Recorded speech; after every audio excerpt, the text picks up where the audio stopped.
Arthur Fantastic here. Welcome to First Day Biblical Discussion, episode 9. Oh, 9.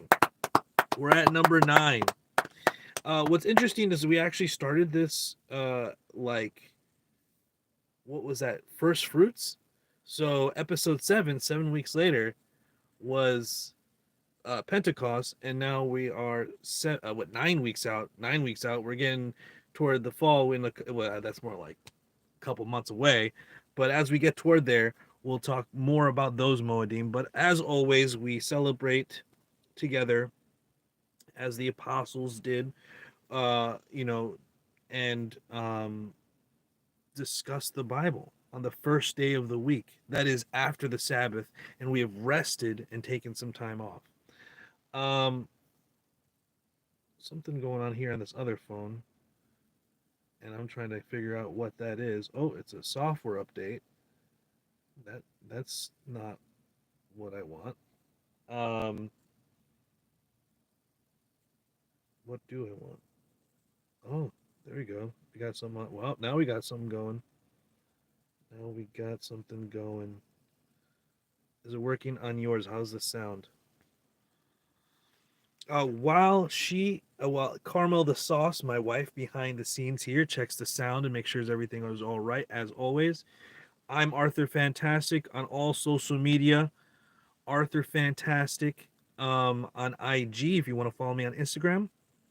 IG Arthur Fantastic 1K instead of IC holler. And I also have a second channel which is available in the description below that is about martial arts, MMA, and also wrestling, catch wrestling, jiu-jitsu, karate, combat karate.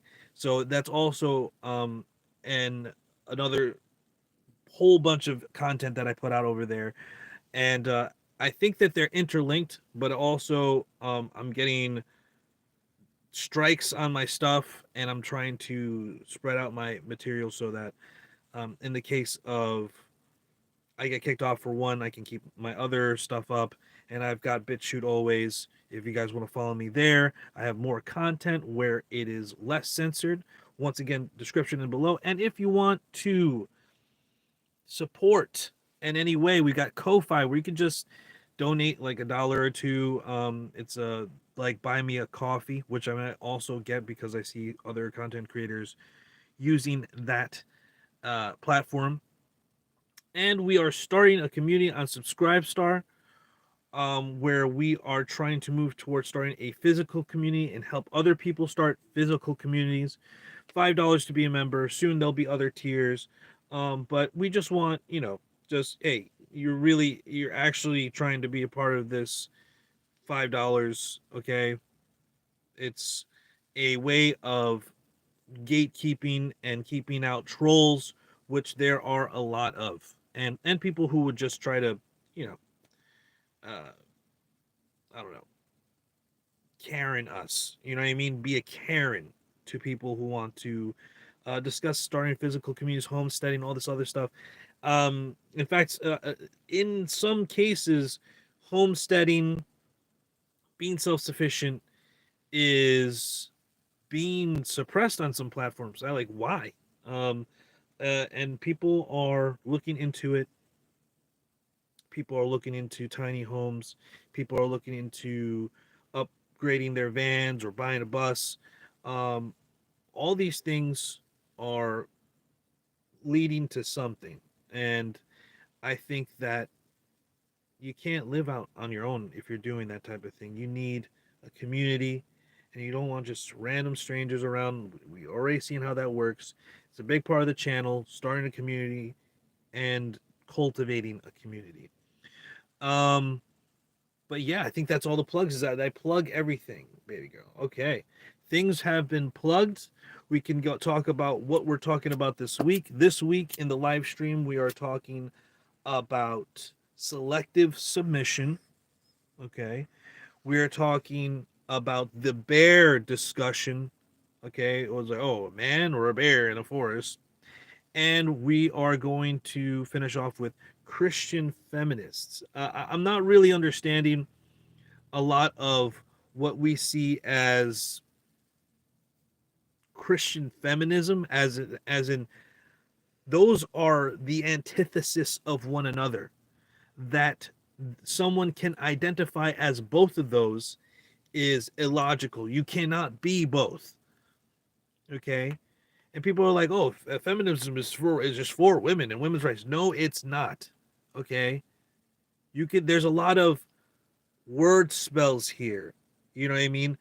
Where we're seeing people who are here to climate activists. Are they really climate activists, or are they political tools? And whether they believe the bullshit they say or not, they are to be identified as pushing false bullshit agenda. Okay? Not that everything that every climate change activist fucking says is false. I'm a person who is a conservationist of the environment, and I believe in um, cultivating the soil and planting and living um, more synergistically with nature. Okay, so but a lot of their shit is absolute Malthusian politics distilled into a new type of this is my beaker that you can't see, but I'm swilling it around, and it's a new kind of religion where the environment and earth is God, and the high priests and priestesses are wear their little white jackets and scientism, and whatever they say is true, even though most of their ish is not reproducible. There's a reproducibility crisis in spine science right now. So um, let's not let's not get sidetracked over all this bullshit that they're pushing it, and get back to the point that I was making, which is just because you say something is what you oh it's this, you know what I mean, oh this is the definition of it, doesn't mean that in actuality, when it is in action, when it is actually done, does it result in said, oh, this is what it's for? Okay. Feminism today, okay, and feminism from its beginning has been the antithesis of the Western Christian ideal. Okay. And I'm not even going to appeal to that, because I always appeal to the Bible and its standard that it sets, and the Christian Western ideal has already moved past the biblical constrictions, I would say, to because of a number of hermeneutic issues that remove themselves from having to stick more strictly to the biblical culture and what it says, and now oh we progressed past that. Christians like that have no place to be able to correct the many lies of so-called feminism today, and what is created not only in the church but in society, and the destruction of the family, destruction of marriage.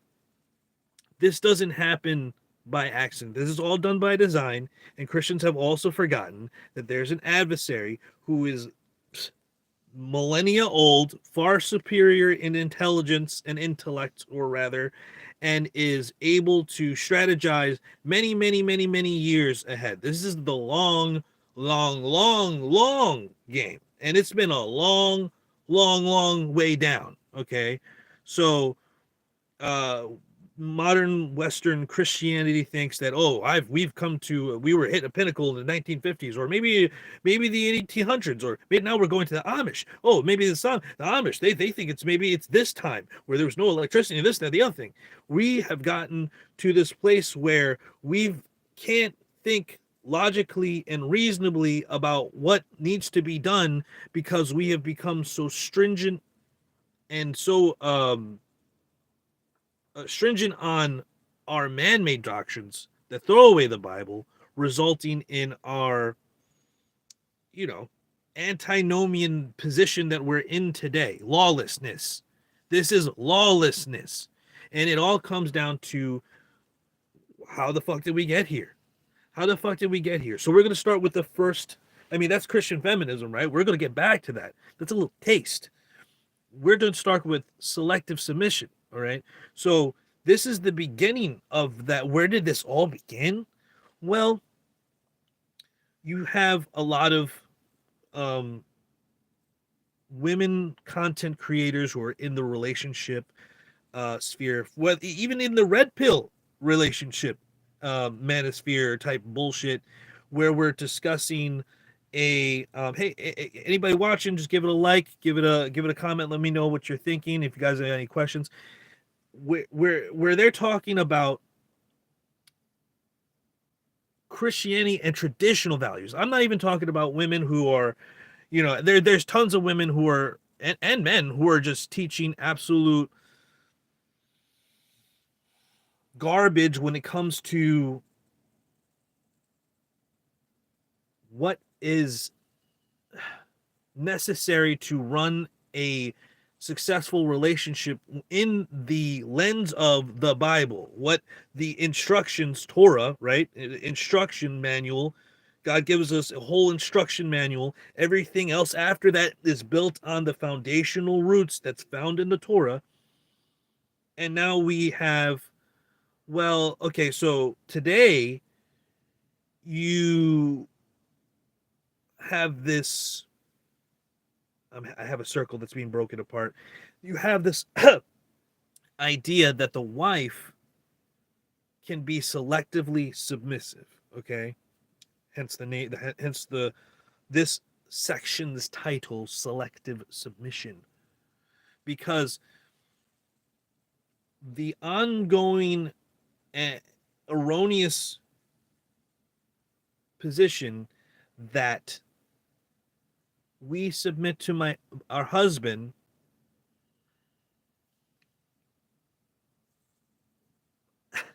like he submits to Christ. It doesn't say that. It says submit to your husband like the body submits to Christ. Okay? Your husband is a man. He will not be perfect. Your husband is not God. No person that you will be with will ever be perfect.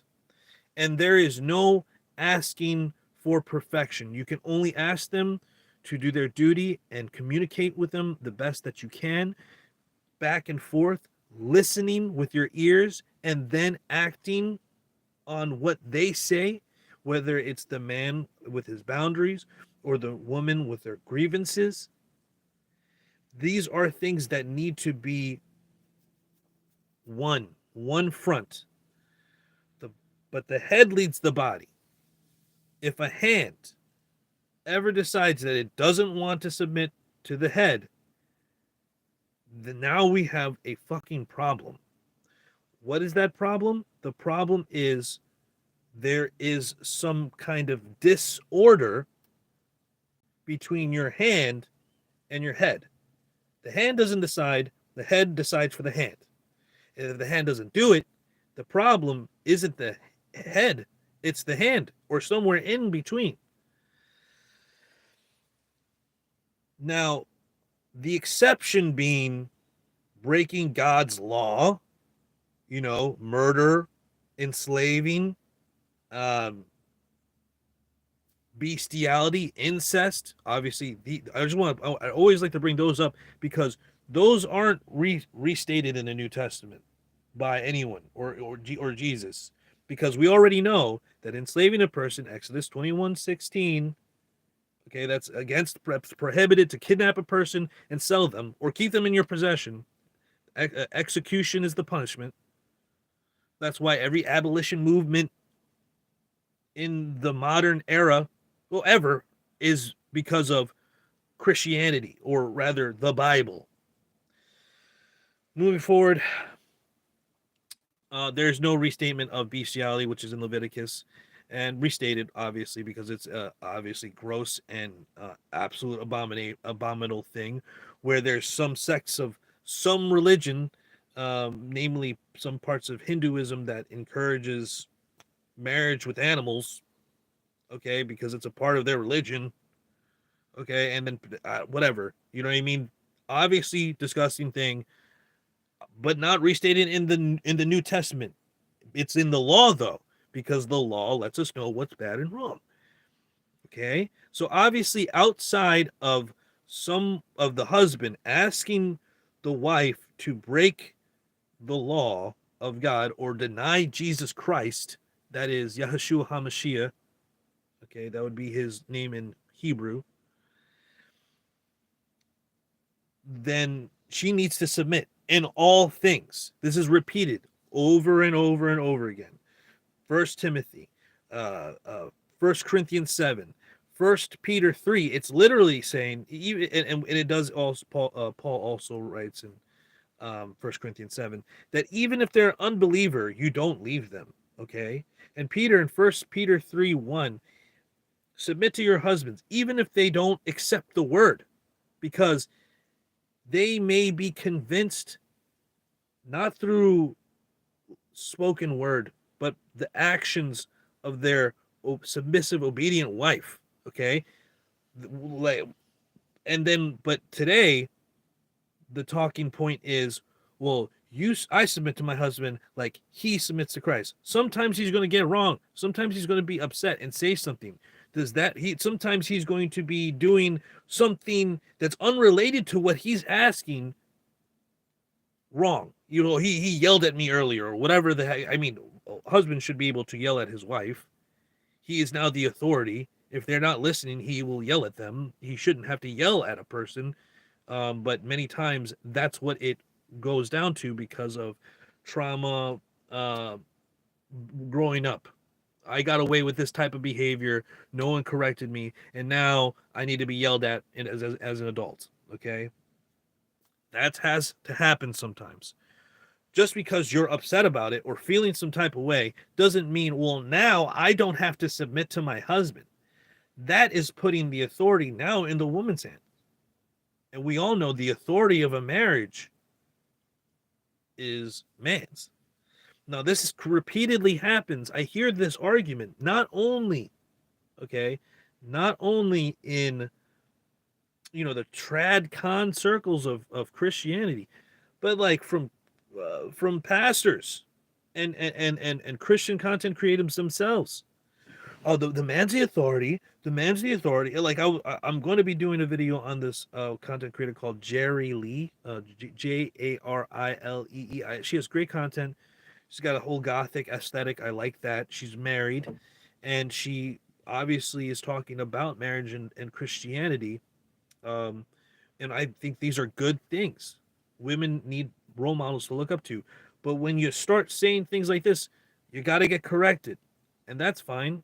I'll still follow them. But usually when things like this happen, that women get bitter because they don't want to be corrected and they're not used to being held accountable for anything. Let me tilt this down. I've got so much headroom there. So much headroom that you're sealing the ceiling. I'm like looking down at you. All right, let's meet eye to eye here. Um, uh, Unfortunately, a lot of the problem is the idea of feminism or the concepts of feminism getting in and invading, infiltrating the doctrine and thoughts of every human being in the modern era, because not only is the faith effeminate and feminized by feminism, but also society has been pushed by feminism to where we're seeing a movement back to women shouldn't vote. And what it was, if you were going to go to like the times of the Israelites in the law, the household had one vote. All the people came together in that house and they discussed it, and then the man of the house, or the head of the house in the case of they're being headed by a woman because she's a widow, I believe that is the case. I can't be 100% sure, but I do know that widows had rights as well, but the authority was always given to man. We see some widows having some type of say, But each household had one vote. These type of things would not be long.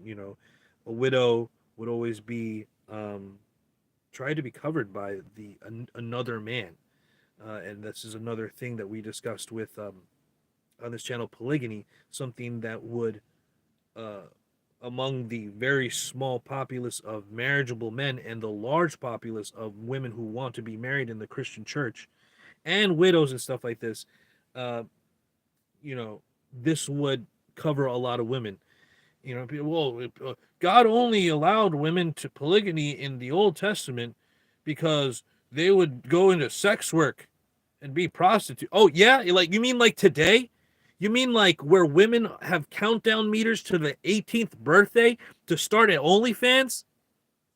Let's not let's not be so disconnected from our ancestors that we think that today is so different than before. There were women that were selectively submissive back then. And guess what? It had fucking problems. You look at Sarai. Sarai's idea is to give Abraham, or Abram at the time, Hagar, to be his second wife. Okay? Some say concubine. Some say, what were the other terms that they were trying to use? He didn't divorce Sarai. He's still married to Sarai. She's just too old to have children in their minds because they haven't realized the power of God. Like she literally God literally comes down and he's like, no, you laughed. And she's like, no, my lord, I didn't laugh. And he's like, no, you laughed. And he's like, don't worry, what I say will come to true. And then Sarai thinks it's not going to happen. It's like 1 year, right? In a year, right? And when that 1 year, of course, she stops trusting him, or maybe she thinks, oh, maybe through me, I give him the handmaiden, and that's what God meant. Okay, I mean, God didn't tell her that, but maybe she's like, okay, I'm just gonna read into it and think maybe this is it. And Abraham's like, okay, all right, I'll do that. You know what I mean? I'm into it. Abraham, of course, he would say yes. You know what I mean? Kind of a man. Always get mad at him because of what he did to his wife in Egypt. Anyway, Hagar has a child, and all of a sudden, Sarai wants to act so different. Sarai is all different all of a sudden, and she's just like coming down on Hagar. Once again, where's Abraham in all this? Why is he so removed? Just like he was so removed in Egypt with his wife and other people. Anyway, basically prostituting his wife in Egypt. Like, what the heck? Like God, why would he do that? He's afraid. He's not God. And so we just remember that he's a human. Okay.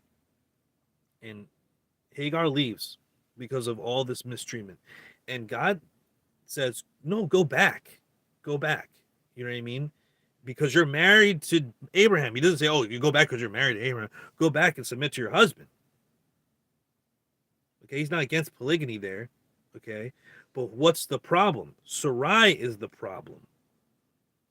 Sarai is selectively submissive.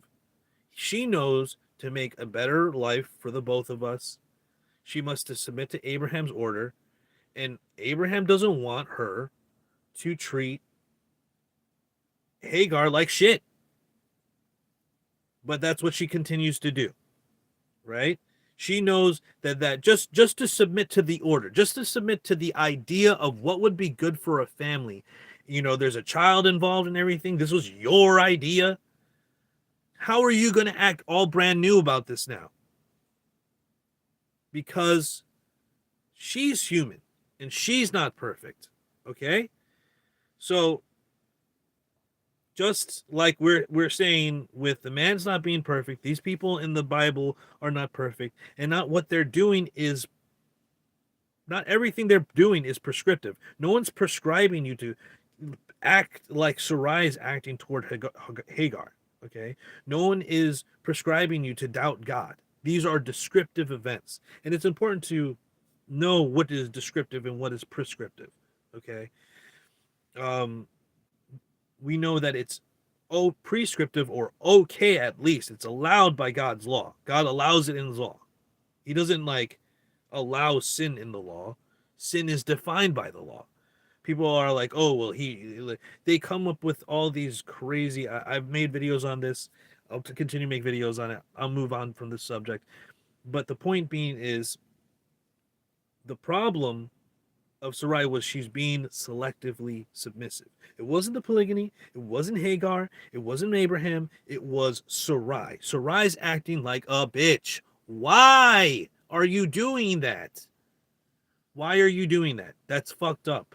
Okay. Mother of the faith, surely, but she was acting out of line. Why? It's not good, right? Where else can we see a woman acting out of line? We see Miriam, that's Joseph's sister, and Aaron, all of a sudden acting brand new once again about Joseph. No, not Joseph's. I'm sorry, Moses. I'm sorry. This is Moses' sister Miriam. I'm sorry, everyone, and Aaron, and they are. What were they saying? They were saying, What's up with your Ethiopian wife, Moses?" Okay, okay. So this is not the Midianite wife, Zipporah. This is an Ethiopian wife. He's like, "Why are you married to this Ethiopian chick?" Okay, and there's other translations to Ethiopian because it might be like Kush or something like that. But it's not Midianite. It's absolutely, there is no overlap. Okay, and this is during the same time of that runs concurrent to the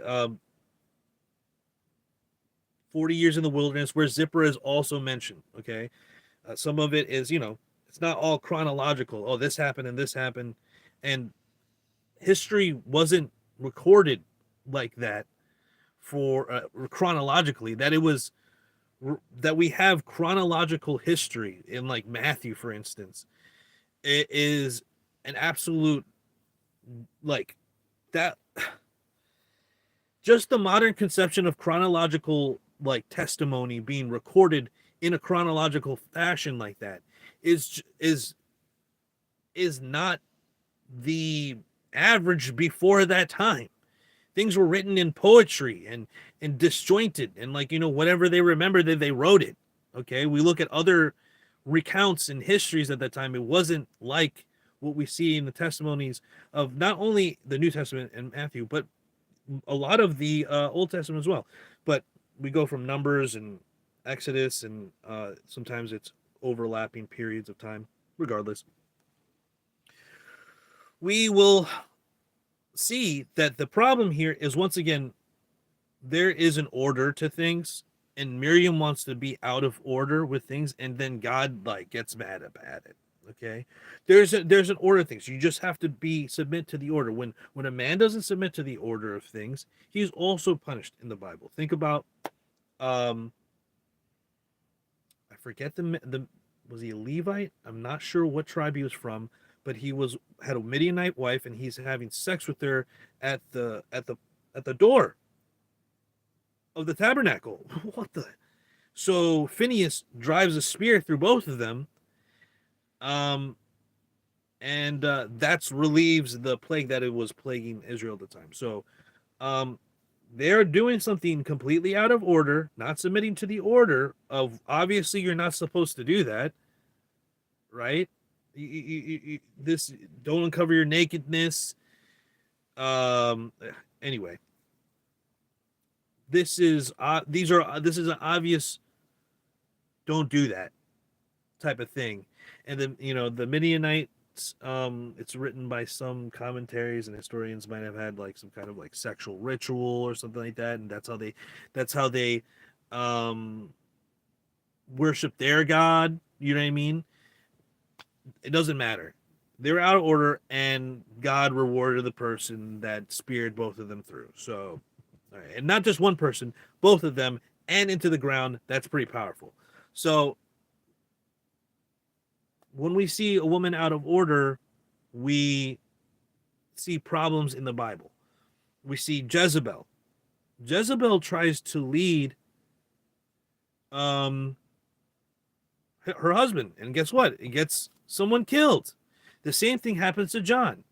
There is some type of dance involved, just like in the Old Testament, and she tells like her husband that she wants Herod, that she wants the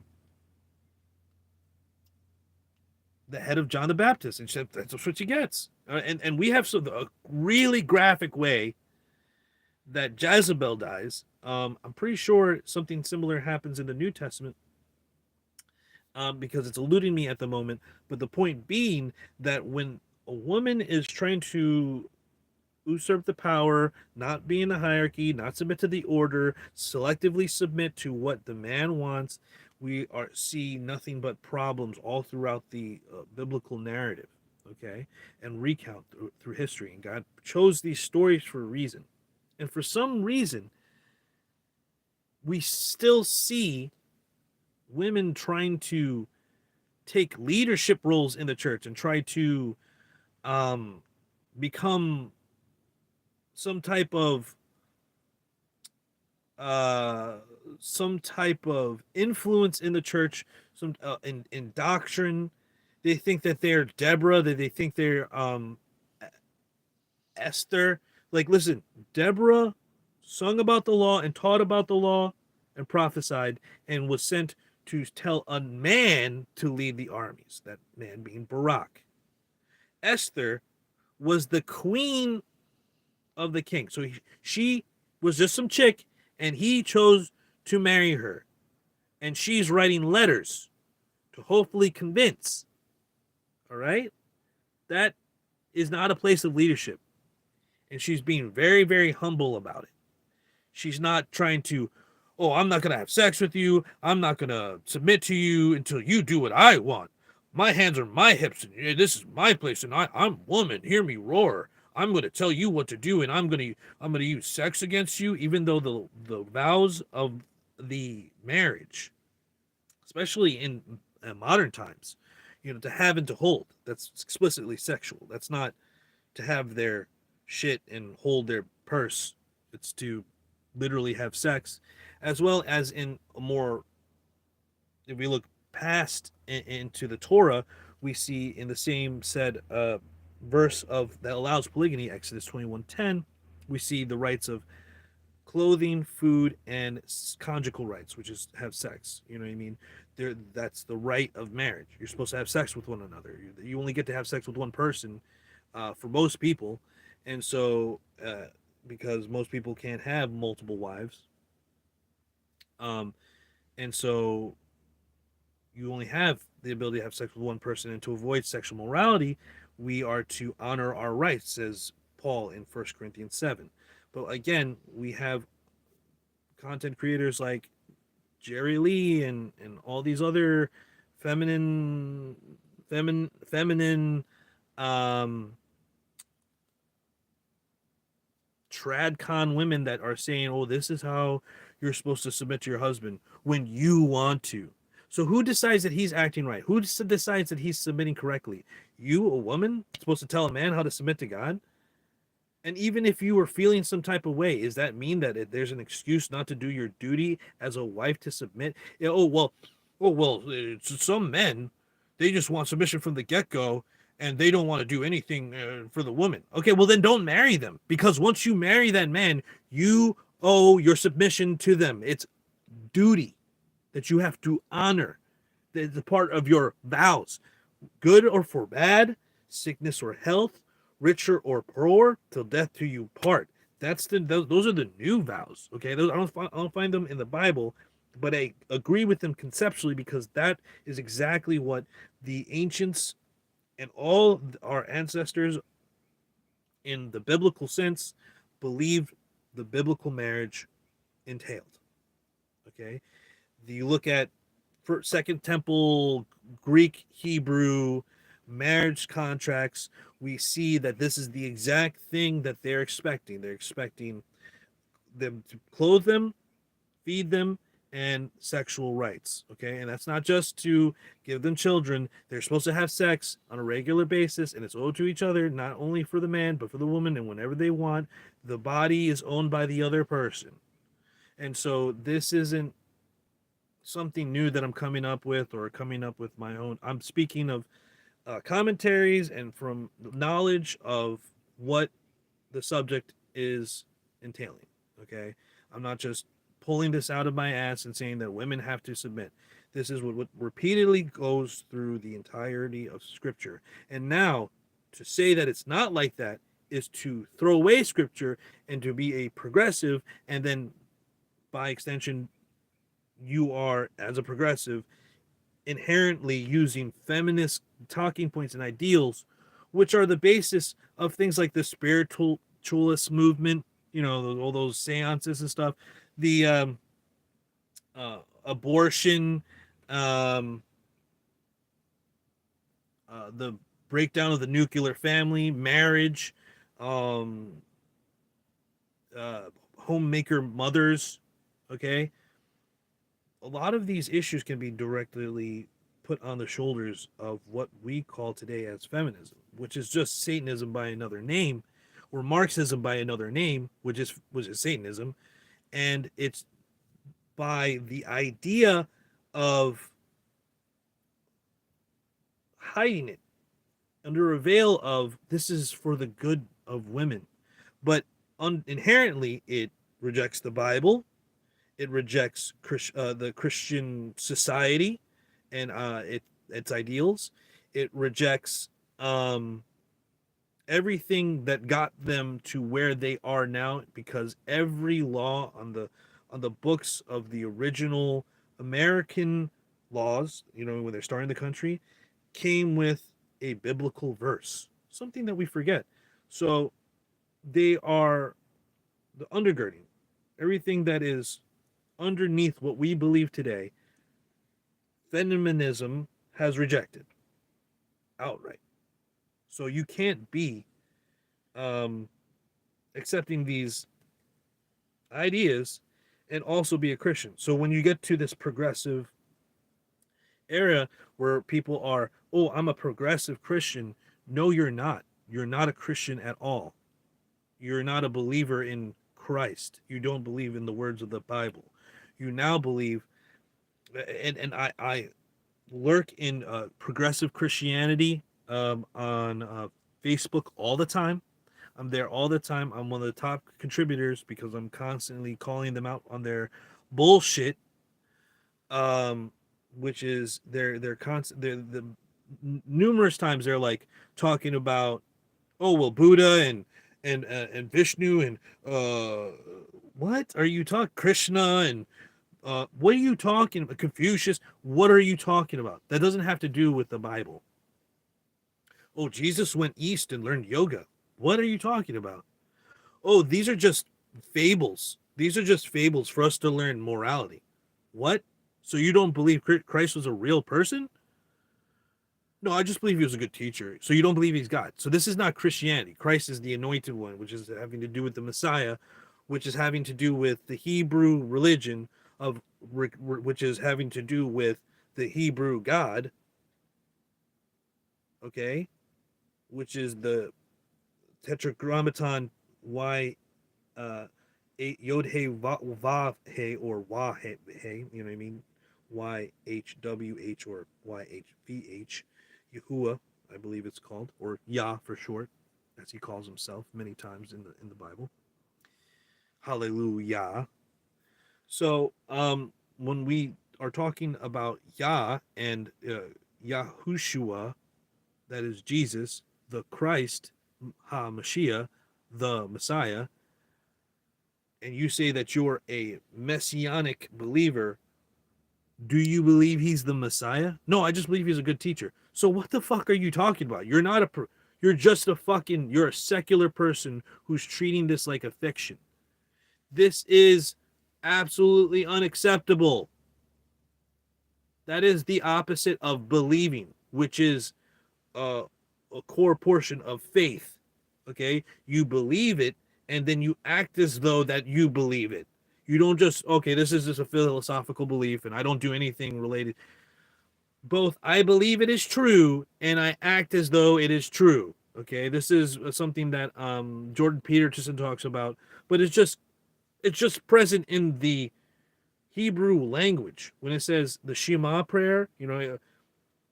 Hear, O Israel, love God with all your heart, mind, and spirit, um, heart, mind, and body, all your power. Um, Shema doesn't just mean hear; it means also obey. Because if you hear something and you do something, you obey. And it also means to do something. You shema something. You don't. I shema something. I shema it. You told me to do it. I do it to shema something. So it's right there in the language, should be understood, but we're so removed from that now we need another person to explain something that should be just inherent to what we understand, that we should act as though we should believe, not just believe, just as James says in James. I mean, that's what he's talking about, like action, undergirding the works that undergird our faith, which is the root, okay?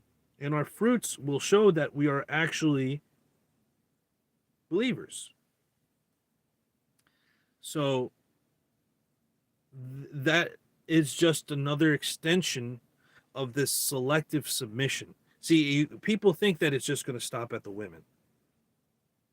But this is an undergirded belief that men have to figure out.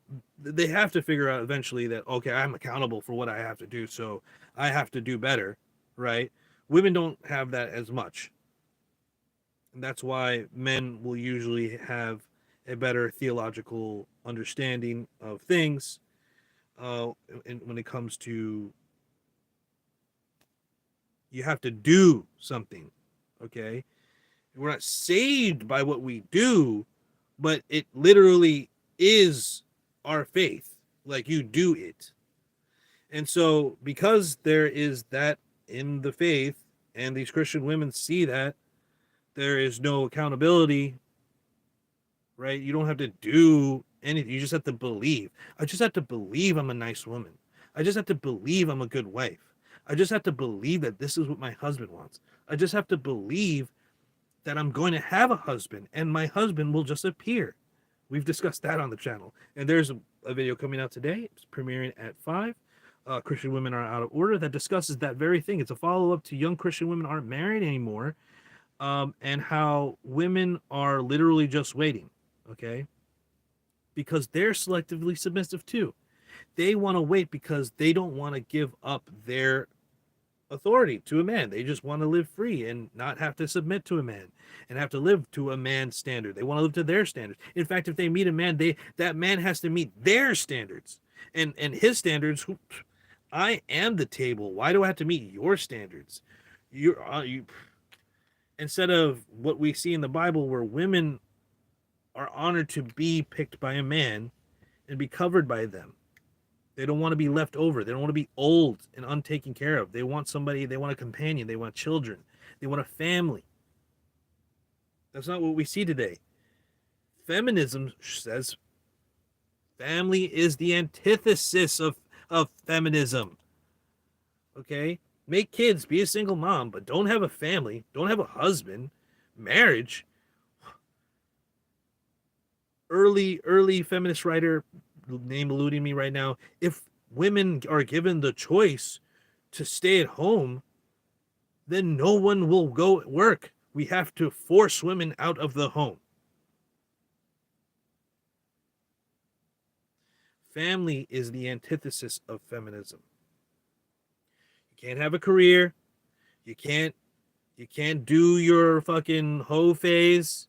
You can't do the cock carousel. You can't be carefree and not worry about what anybody else says.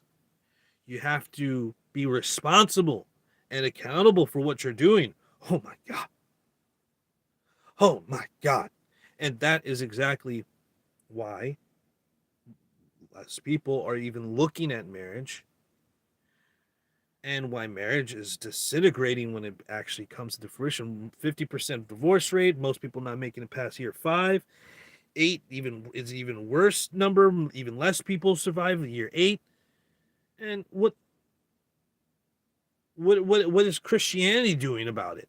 What is fucking Christianity doing about any of this? Christianity,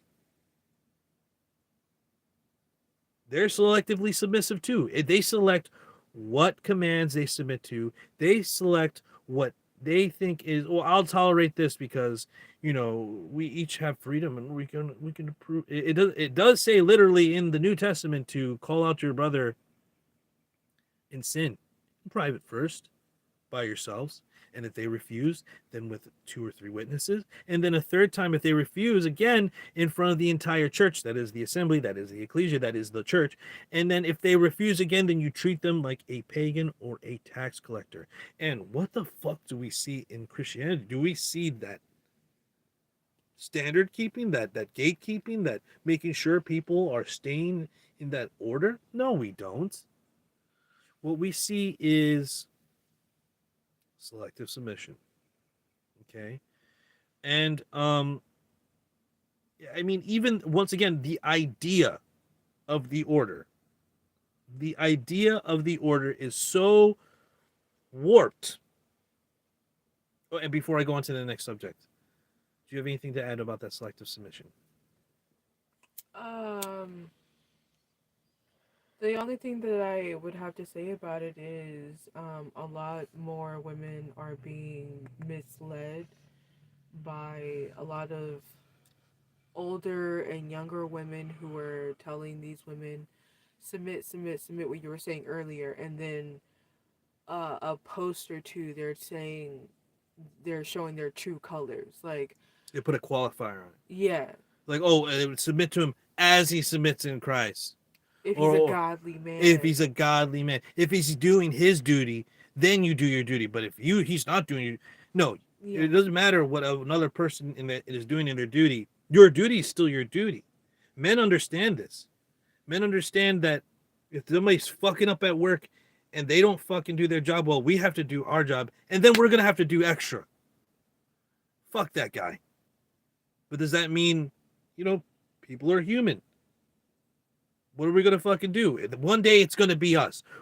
Day it's gonna be us having that day, and it's gonna be whatever, dude. Like, you just make sure everyone treats me like I treated them. I was like, I understood when it was your day. It's my day today. Fucking understand. Carry the fucking load. That's what you're fucking signing up for in a marriage. It's a team. Fucking, it's a team. Besar echad, one flesh, a united front, a team moving one direction, a team as a leader. And for some reason, they don't want to select. They don't want to submit. Um, and they want to put qualifiers on their submission. Oh, he has to be making this much. Oh, what happens if he stops making that much? Didn't the vow say for richer or for poor? Oh, well, he's not spending enough time with me. Well, didn't you just say that he had to be making a certain amount of money, or you won't submit to him? But now he's not spending enough time with you. You mean working? Maybe if you lower your first fucking standard, he'll be able to fulfill your second fucking standard. Oh, he doesn't. I just don't want to tell him. I don't want to tell him. If I have to tell him, then does he really love me? Everybody, if you're watching, like, comment, subscribe. Let me know in the chat what's going on, how you're feeling. Does he even love me if I have to tell him? I mean, women are always talking about communication. They're always I need a man that can communicate and is in touch with himself. But if I have to tell them, if I have to communicate with them and tell them what I want, then they don't. Do they even love me? It's fucking ridiculous.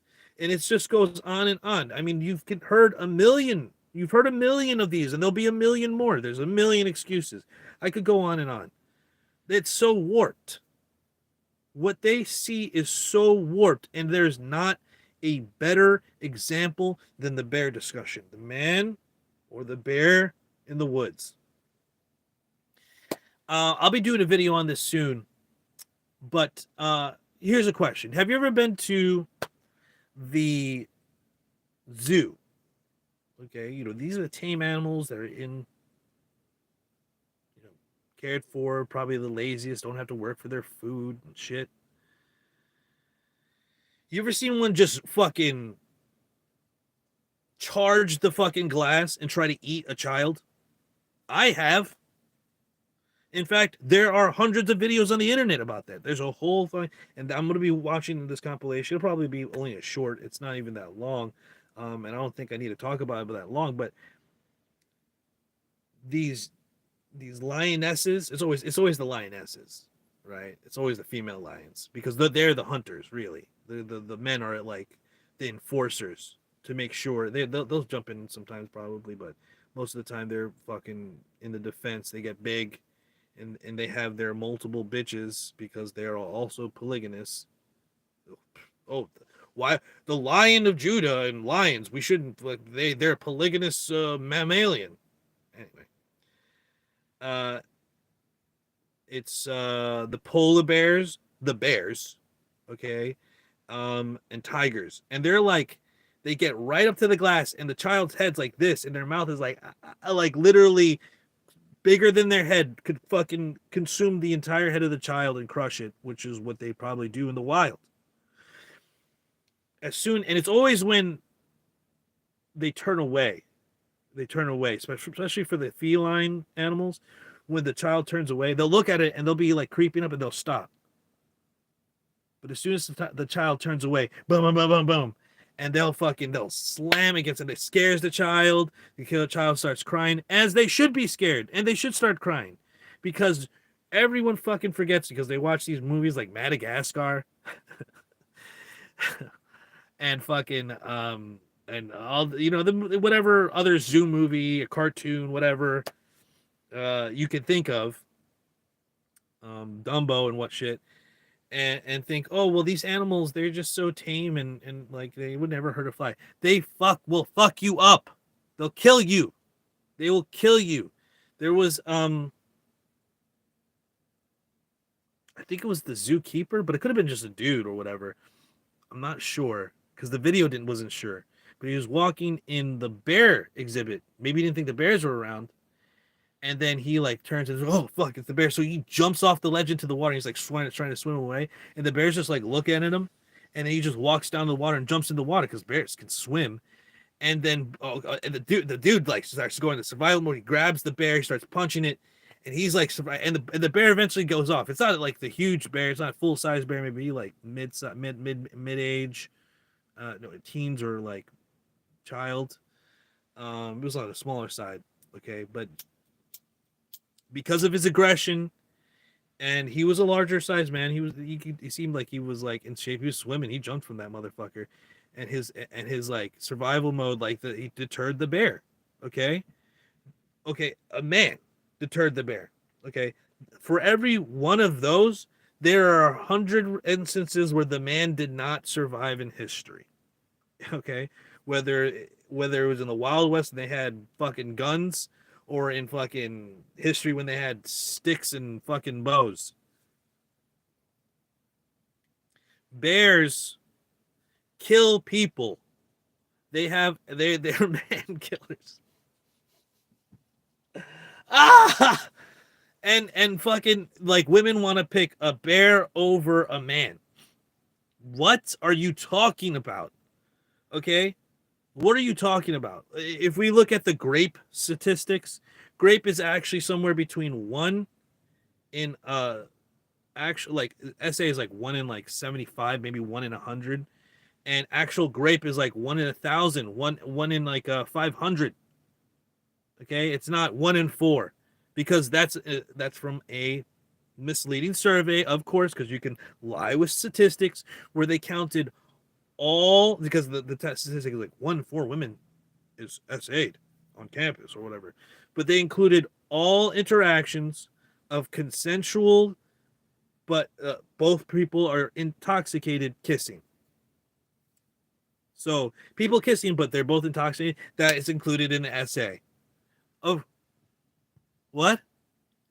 You mean the drinking culture on campus? Okay, you want to talk about what the problem of grape on university campuses are? Why are so many people getting blackout drunk, like fucking alcohol poisoning? Come on, guys. Like we know what the problem is. We know what the actual problem is, but what we want to do is blame men. Okay? Why don't you spend some fucking time in India and then you tell me about Western men? Western men are afraid to even approach a woman and talk to them because of being accused of some kind of SA harassment. Hey, everybody, give it a like for watching if you're here. Thank you for being here. Give us a comment down below if you want to let us know what you're thinking. Um, oh, and just since we're like an hour in, might as well redo the plugs. If you want to support, Ko-fi in the description. That could be any amount. You know, it's like Buy Me a Coffee, which is another platform that I may sign up for soon, as well as if you want to join the community on Subscribestar. We're trying to start a physical community and help encourage others to start to do the same thing. Hard times to come. Better to be in a community. We're supposed to be living in a community. That's what the word ecclesia or kahal or church means. It doesn't mean a building. It means a community, and we should be living together and holding each other accountable and helping each other when we go down. But really, we're really actually very disconnected and we're suffering alone. And men, especially, that's why their overdose and suicide is so high. Men think about self deletion. Dang, I can't even say these things right on YouTube. I better say self delete yourself, uh, because there is no community. We're all disjointed. Even if men were going to church, which they don't, they've been dropping in numbers for years, year after year after year, because the church has become more and more effeminate, and this all interconnects, right? This all interconnects because of the feminism, right?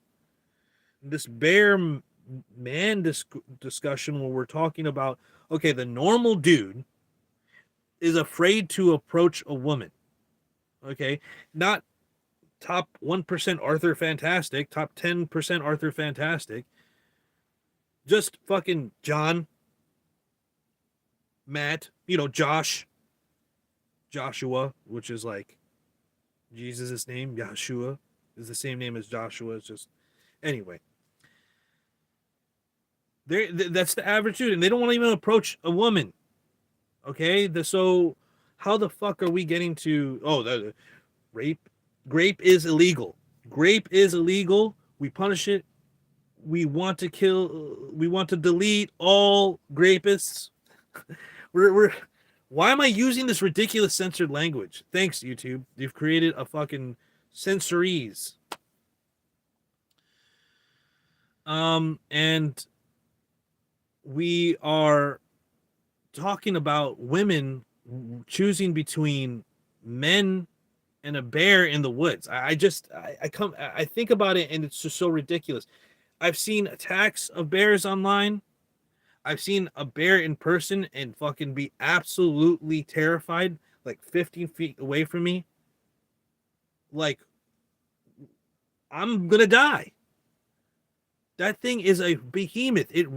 I've seen a video of a dude getting his face ripped off, okay, by a bear. Like, I didn't see that happen. His face is already ripped off, and he's in shock, somehow alive, with his face completely torn asunder from his skull. The meaty flesh underneath. I don't know how that guy's awake. You know what I mean? You would think that your body would just put you into fucking unconsciousness. Oh my god. I hope that guy's all right. And his son ended up like deleting the bear. Thank you. But a woman is not going to be the dude in the zoo exhibit fighting a bear in the water who's like an adolescent bear. Even if it wasn't an adolescent bear, it would fucking maul a woman. Okay? A woman is nowhere near strong as a bear. And if we go to the big size bears, them motherfuckers are, it's crazy that anyone, like, you have a chance against a man, right? Especially if you do martial arts, if you train, you have at least a chance There's no fucking chance against a bear.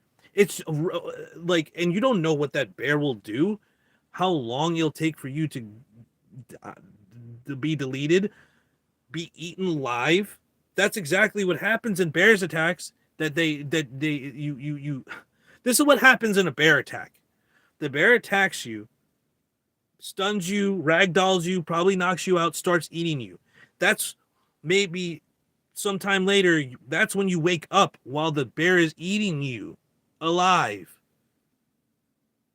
Why would you pick a bear? That's freaking insane. That's not what men do.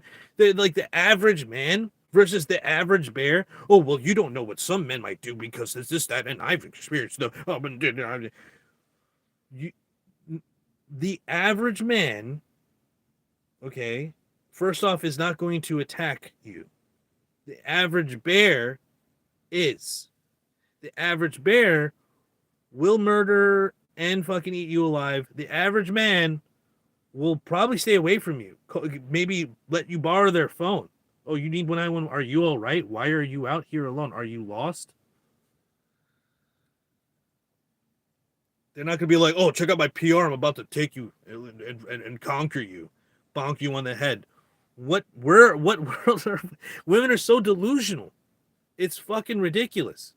All over because they think that men has oppressed them and they don't want to submit to a man, and so now they have to fucking paint men as these absolute fucking cavemen who like uh bonk women on the head and take them. That's not what the average man does. Average man fucking is not doing that. He just wants to get by. He doesn't want to be alone. He works hard for what he wants, you know what I'm saying? And does what he can. That's the average dude. He's not attacking random women. Bear, on the other hand, will attack and they will fuck you up. And it's crazy that people are picking bear. And it's all this is just a commentary on how women don't trust men. No, this is a commentary on how retarded and absolutely like brainwashed women are in comparison to what's actually happening in reality. There is not average. The average man ain't doing this shit. Maybe if you go to places like India, allegedly, I don't know for sure, but if you go to like India, I would put your chances way higher. But that's besides the point. The point is, you will hear this go on and on. Oh, I pick a bear. I think it's a great question to immediately like disqualify people, make them fucking feel stupid, fucking make them watch a bear attack. It won't change their mind, but you'll scar them for life. You know what I mean? Because women will double down. They need to be right. Sign language. Shame, insults, guilt need to be right. They'll try to guilt you. To, well, men have done this, and oh, I've been through, and are like, so you'll pick an average bear over an average man because something happened to you one time, and was it your own fault? And was it actually your own fault to put yourself in that situation? And was he an average? Is that the average man? It's just, if you ask questions and don't accept the bullshit that women say on the internet or in person, like, oh, I need to be nice. If that's what the voice inside you is saying, or the person that's with you, fuck them. You will fucking push people to the point, and you will grill them, and you'll get the fucking truth. And because that's what people want, the truth. They don't want the bullshit. They don't want the lies, and you'll get the truth by simply asking questions. And you don't have to be like, oh, stern about it. Just ask questions. People will tell on themselves. They'll shit the bed. And they'll just prove that they just hate men. It's just fucking proof that women today, the modern woman, hates men. And this is what we're bringing back to the Christian feminists. Even though Christian women, describe themselves as traditional and Christian, they hate men. They hate men. They hate the patriarchy, which is biblical. Not what we have today. We have an oligarchy where a very few amount of men are in charge of everything, and there is barely any authority in men's hands as we see things become more and more lawless and things become more and more chaotic and disordered. The feminine chaotic energy. Is this accidental? Is this all a coincidence? No. This infiltration of feminism into Christianity is by design, not only by the Marxists' plan to, which Yuri Bezmenov famously said, to demoralize a populace. It's literally the tactic of the adversary. If there is no masculinity, if there's no man to protect, if there is no order and it's just chaos, if the literal biblical hierarchy that is placed into being by the creator of all things is being literally inverted, who do you think's winning?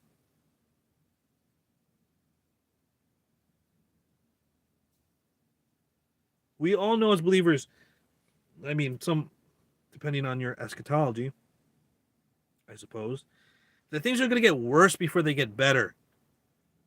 Especially if we're talking about going toward the end times. I don't know, and I don't will even uh, pretend to know or portend to know when that is. Um, but I will say that regardless of when that is, we're supposed to be in line, keeping the commandments, acting right. We know that the truth is in Him. He who keeps the commandments. And he who doesn't keep the commandments and says that they know Him are a liar, and the truth is not in him. 1 John 2. Um, we're supposed to be keeping the commandments. We're supposed to be living in a certain way, in a righteous way. The right way to be righteous is to live by the way, which is encapsulated in His instructions, which is the meaning of the word Torah, which is another word, which is the Hebrew word for what is rendered in the English the law, capital LAW. And the Old Testament is not called the Old Testament in the Bible, it's called the law and the prophets. Because first came the law and then the prophets, because all the prophets are talking about the law. Everything after the law is talking about the law. If the law is not about it, it's not about God. Okay, because it's all about God's law. All right. That's how we know it is righteous and true and just. And this is the face of God. He's against murder. He's against slavery. He's against injustice. He fights for the cause of the widow and the orphan. He remembers the dogs. He remembers the dogs. Oh, don't eat that, but you can give it to the dogs. He's a dog lover. I mean, absolutely amazing, right? I mean, you could check them all off. Does he punish sex traffickers and child sacrifices? Yeah, it's called the conquering of the promised land. People are like, oh, he's wrong for genocide. Oh no, he killed baby sacrificers and sex traffickers. So we reject the law in modern Christianity. Okay, the modern Christian church rejects the law, sees it as passed away, sees it as antiquated, sees it as nailed to the cross, this, that, the other thing. They don't understand what any of that means, because Jesus says, I'm not here to abolish the law, but to fulfill it. So he's putting the word fulfill, okay, pleero, which is to fully preach, in contrast with abolish. That word is like to end, to abrogate in any way, which is to change it. To amend, you can't amend covenants. To destroy. He is not here to destroy the law, but to fulfill it, to fully preach it. And he says, until heaven and earth have passed away, not a jot or tittle will pass from the law. To keep even the least of his commandments, and to exceed the righteousness, to live the right way, of the Pharisees. The Pharisees who had created man-made traditions, says Jesus, who lead them down worse paths and tell them that they need to do this and heap all these things on them when you just need to follow the law. Jesus is talking about the law in every single public appearance. And what do we see in Christian feminism?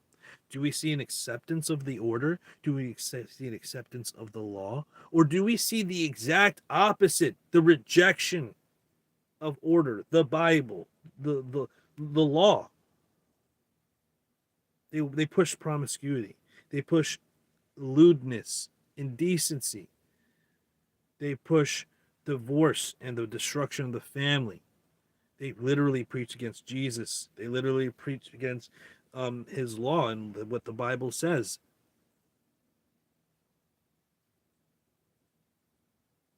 And it can go on.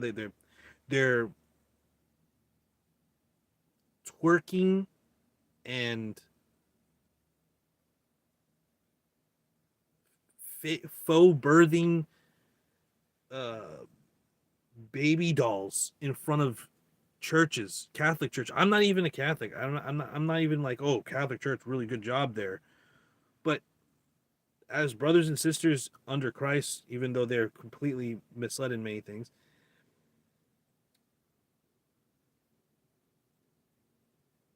feminism is attacking them. But inside that Catholic church, I guarantee you they're teaching some feminist bullshit. What else are the feminists doing?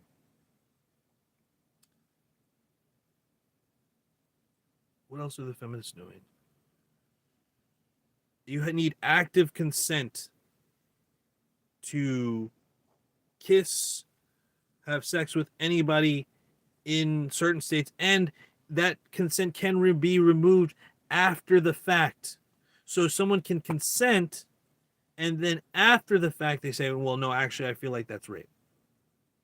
And that's literally gone to court, and people have been convicted. And the last is, well, now that that's the case, well, you need active verbal consent every time you have sex with your spouse, or that could be marital rape. You know, the person that you married so that you can only have sex with them, and you know that it says in the Bible to fulfill your marital duties, your conjugal rights, your sexual rights, to have and to hold. You know, even people in the secular world, to have and to hold. This is an explicitly sexual vow. Not to have their shit and hold their purse, to have and hold their body. Would you think that it's a euphemism? Now I need to actively so there can be never spontaneity in a marriage now. This thing that people complain about not having. You can't be spontaneous. Do you want to have sex? Even asking to kiss. Women do not want to be asked if they want to be kissed. That is a turn off. This fucking type of uh, legislation has to be made by fucking effeminate men and women on birth control, because this is not what women want. This is not what the normal women wants. The normal ones is, oh, okay, can I kiss you? Is it okay if I kiss you? Let me kiss you. They like men that fucking just kiss them. Okay, that is if they're feeling them. I mean, you don't go out and just fucking kiss a woman, but if you're on a date with a woman's feeling you, you'll know the time to kiss them, and you don't fucking ask them to kiss you. It's Jesus. What are we talking about? My gosh, and it's insane that the spectrum of, or what do they even call it? It's the something window, Overton window, right? Like the window of what we can discuss is been absolutely limited. Like this is marital rape. This is marital rape. We can't talk about how that's not rape, and the vows and how they literally give ongoing active consent to have sex with them. And if a guy doesn't ask explicitly before sex, so okay, So the person sleeps in the same bed as you, they sleep in the same room as you, they took a vow to have sex with you, and if your boner touches them in the middle of the night, that's SA. That's literally what was being talked about on a post on Reddit. What? So how would we even prove it? You live in the same house, you sleep in the same bed. Now we got to record our nightly nocturnal sleeping habits, put a divider between us. So you go from the beginning, and it's a literally slippery slope to, oh, you can rape your own, like you could rape your own spouse.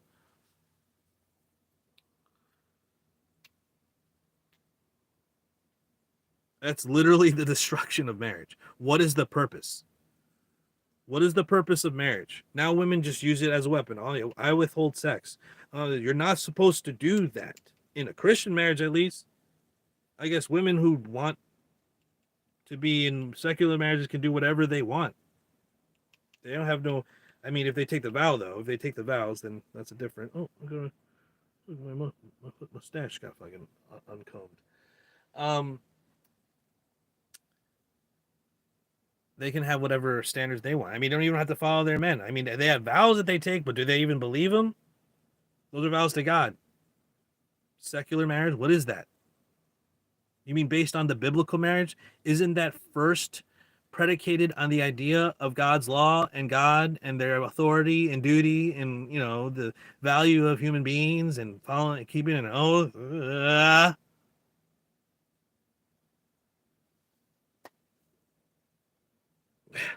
Do people even know these things anymore? It doesn't feel like it. I I could be thinking wrong. I could be feeling wrong. I should be saying I don't think they do. Okay, I argue with so-called Christians every day on this topic, and they're completely wrong in so many ways. So many ways. Um, Oaths, man, they don't even know the seriousness of oaths, and they're just taking oaths and vows right there on the altar. They don't even know what they mean, and then they tell other people and advise them wrong. I pray for them. I pray for them. I pray for the Holy Spirit to help them, because the Holy Spirit in Ezekiel 36:27 says, I'll put my spirit, God says, I'll put my spirit in their hearts, and they will follow my ordinances and statutes.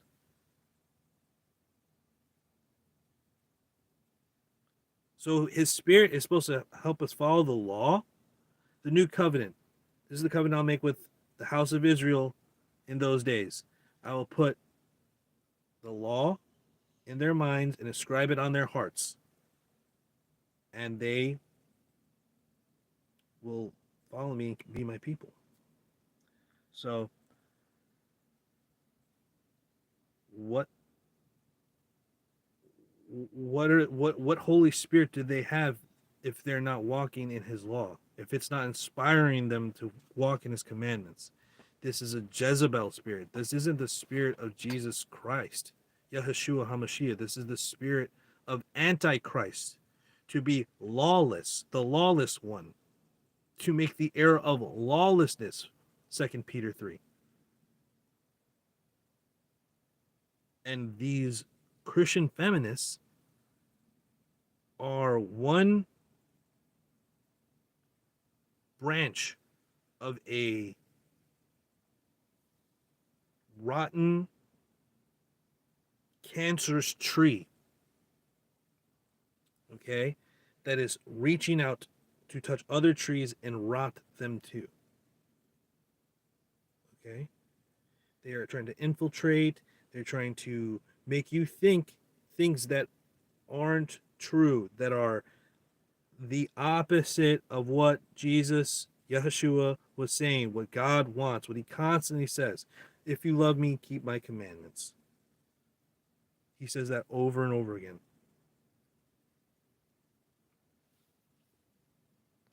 Checking the chat here.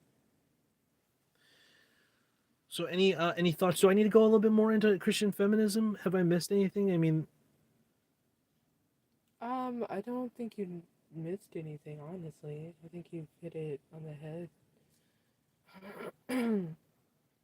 um, I think it's just a very prevalent thing that it is um, has been rooted very deeply within the Christian community, and it's in been, society as a whole, yeah. yeah, and it's been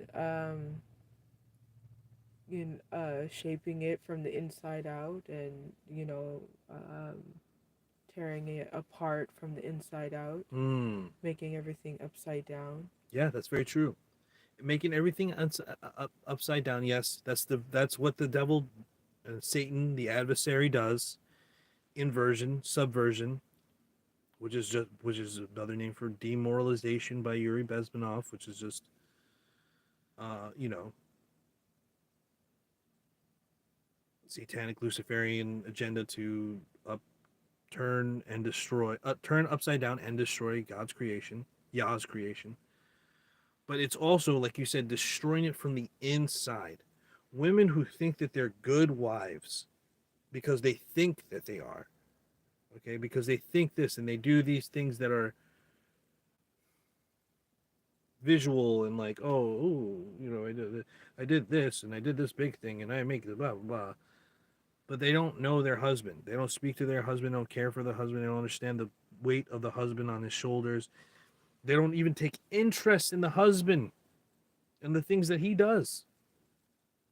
That we've seen this many times with the people we've talked to and coached, where the woman does not take any interest in what the man does. They want the man to take interest in what she does. They want to effeminize the man.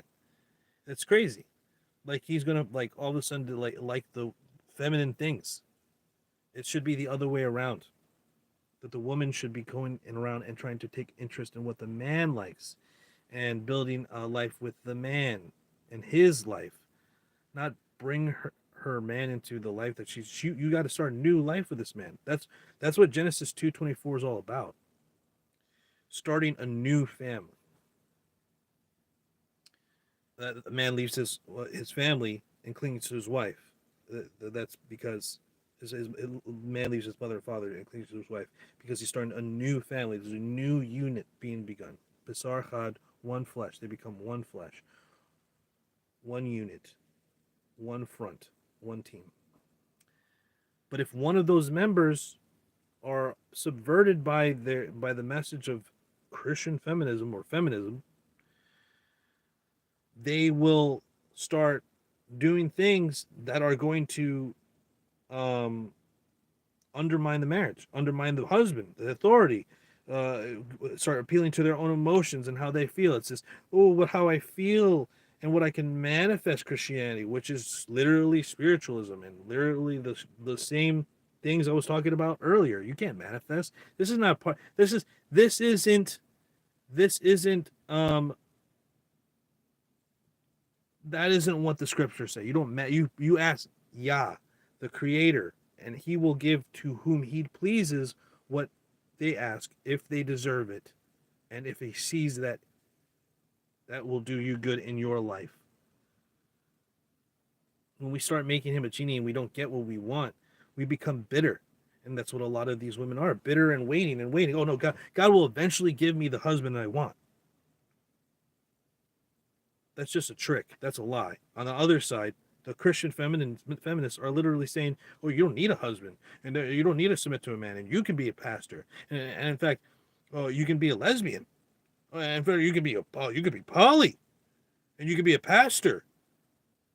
Like, what are we talking about? We've gotten so far from anything that is reasonably resembles the Bible. And we've gotten really, really far away. But there's still, even in the areas of what we might call traditional or conservative, this, oh, I submit to him as he submits to, or I submit to him when I decide to submit to him, and uh, um, all this selective submission bullshit. You know what I mean? Talk of divorce. There's there is some way to discuss divorce from a woman, but that authority is given to man.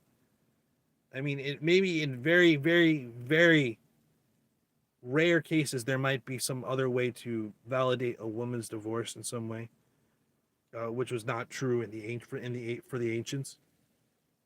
But today we just give that 80% of marriages divorces women cause or women are deciding this. So when you allow women to divorce, there's a major divorce rate. Before, when only men could divorce, most people didn't get divorced. Oh, well, that was slavery back then. Oh, I guess the men just wanted to stay in slavery and, having multiple kids, being able to stay home, a big house, everyone have money to go to college. All that was, oh, that's slavery. You even be able to have your own job, even sometimes part-time job and two cars. What the I don't know if how that's slavery. I'll tell you what it is.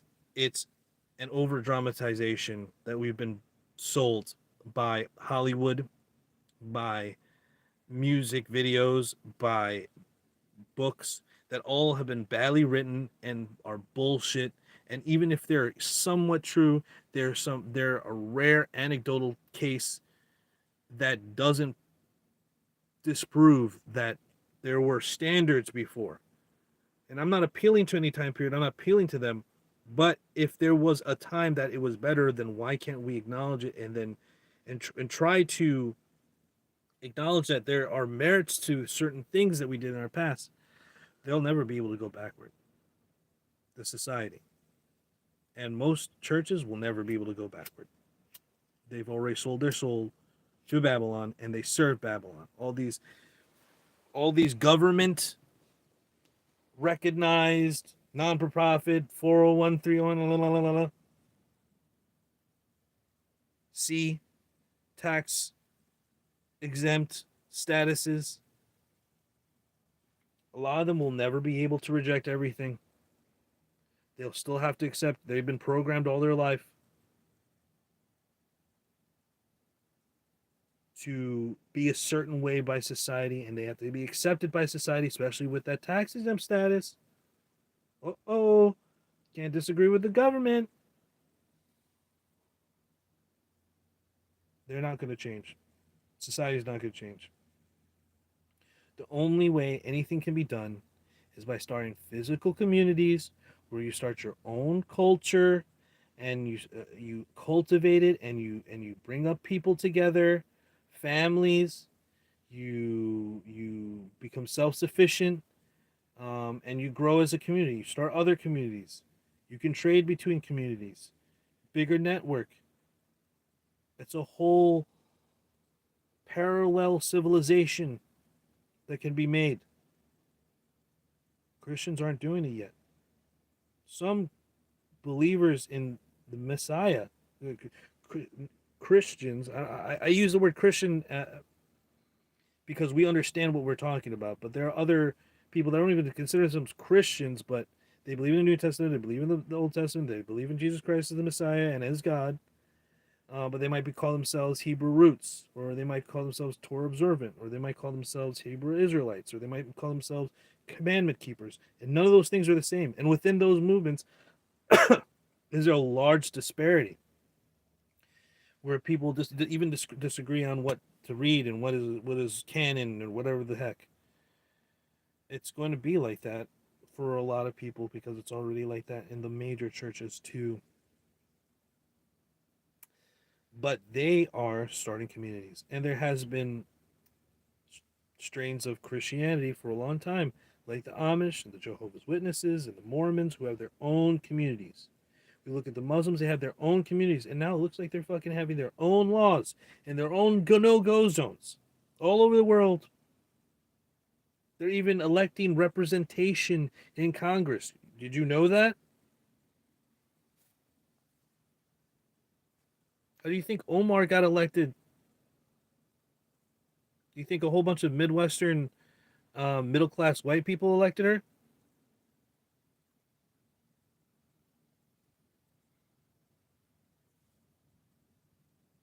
Why can everyone else do it but us? And the ones that are do it are ridiculed. Oh, I wonder why. Ridiculed. Hmm. Crazy. Now, I'm not saying that you create a community and never go back into the world. You gotta have a job. You don't have to. I mean, you might be able to do something at home or whatever, or create your own business. But I mean, I like to travel. My wife likes to travel. I plan on traveling. People should travel. Take the message. Live, just live. You know what I mean? In the life of message of in the message, people just they're like, "What do you? What's up? You know, you look different. You live your life different. Like you look nice." You have a chance to talk to everyone about God. I talk to everyone about yeah. When you live that way, people are like, they just ask you. And you get to talk your testimony. Have your testimony ready.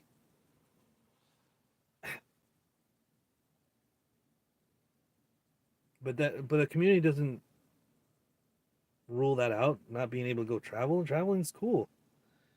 Now you have a whole extended family. Now if something happens, you have them there to protect you, and you have other people to rely on. If anything happens in your personal life, where you finances, etc. Guys, the whole community is meant to be an ideal in the Christian way, and it seems like it's completely taken out. And what we have is a building that we meet in one time a week, not on the Sabbath though. Excuse me. Is that benefiting us? Is that benefiting anyone other than Satan, the adversary?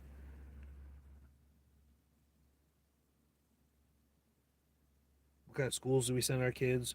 Who are we sending them off to? All this essay in schools now. Raise your children at home amongst your neighbors. Build your own little school. Have your own little program. It doesn't have to be where you stay inside all the time. If you live in a community and you break up your time and you don't have to work as much because you don't have a big house and a big rent, or if you are living on the land of somebody you may that may start a community and they rent to you, it's not going to be the same amount that you're renting out there. We'll among our own give each other deals. People are living, like I said at the beginning of this podcast, this live stream, more and more in vans, more and more in their cars, getting RVs, getting tiny houses. This is the time to do the community. This is the time to get together and do things like this that will be able to cultivate and at least insulate ourselves from a lot of the degeneracy in society. It's not going to happen at a family level. It starts there, but it's not going to end there because that's not enough. You have to have more people around you. You have to surround yourself with the things that you really believe in. If you want to immerse yourself in the Word and immerse yourself in a biblical community, then you have to do it, and it's not an option. If you're lukewarm and it's not that important to you, and you just once a week, and I do it on my own, and I believe, but sometimes I don't do. No one's there to hold me accountable anyway. That's not going to benefit you. It's not going to benefit your children. It's not going to benefit your family. That is really important. So, with all that being said, I'd like to turn this over to Taylor. Anything I should touch on before I finish off here? No, I don't think so. I think you hit all of your main topics today and within great detail. All right. Thank you. Okay, so one more time, the plugs. If you we're starting the community here online on Subscribestar, $5 just to get oh, I'm a member. This is just like, hey, I'm putting it behind. I'm invested. I actually believe this. Even if I can't get over there and start a community, I'm gonna try to start a community. I don't care if it starts with like yurts, guys. We're Mongols. We're barbarians. Whatever we have to fucking do, and we can help each other. So subscribe started below. I'll start posting on there more soon. Getting a lot of things in order here. Second channel in the description too if you want to check that out. MMA, karate. That's also a big part of what is I hope to cultivate in a community. Christians, Christian Shaolin. I don't like the word Christian or Shaolin, but the, people will understand biblical Kodokan. Holler. Um, it's important to be physically ready, mentally ready, and martial arts is a good way to keep yourself physically fit, mentally prepared, and martially prepared. You know what I mean? Everything in life is a fight, and you can apply the things that you learn when you're fighting everywhere in life. Uh, and yeah, if you just want to support and you don't want to commit yet to a subscribe star, just drop a couple dollars right over in my Ko-fi in the description below. Like, comment, subscribe. Thank you for following and watching this all the way through. This is my weekly episodic live stream. This is episode 9. Um, episode 9, selective submission, bear discussion, and Christian feminism. Um, thank you once again. I can't do it without you guys watching. Stay up, stay vigilant, stay locked and loaded. Shalom, shalom. Peace.